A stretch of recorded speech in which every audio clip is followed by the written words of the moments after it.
बेलापूर स्टेशनला बाहेरून पाणी चालू केल्यानंतर जर पाणी वर येत नसेल तर आपल्याला काय चेक करायला सांगतो, आतमध्ये पंप रूममध्ये यायचं. पंप रूममध्ये आल्यावर आपल्याला इथं प्रेशर चेक करायचं आहे. हे प्रेशर ॲटलीस्ट 2 पर्यंत यावं, 2 पर्यंत.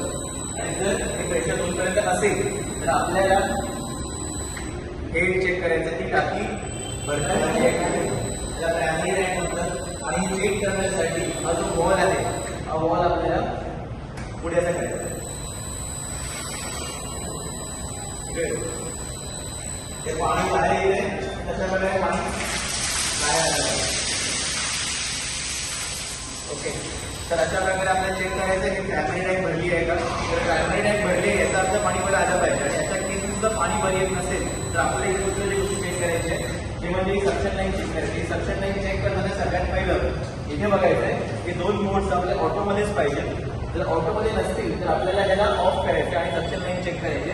ती चेक करण्यापर्यंत आपल्याला ऑफ करूया. आणि ऑफ केल्यावर आपल्याला हे जी लाईन आहे हे पाणी असं बाहेर आलं पाहिजे.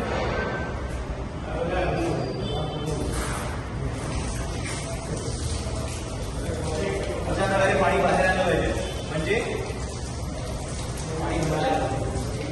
जर हे पाणी वर येत नसेल तर अशा केसमध्ये आपल्याला याच्यामध्ये थोडं पाणी टाकावं लागेल. साधारणतः 1-2 लिटर पाणी टाकावं लागेल.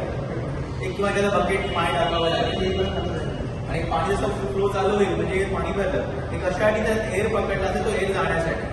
आणि त्या एअर गेला तर मग ते परत त्यात पाणी प्रायमरीमध्ये भरून चालू होईल. आणि याच्या केसमध्ये सुद्धा जर पाणी येत नसेल तर आपल्याला जे कुमारला कॉन्टॅक्ट करायचं. थँक्यू.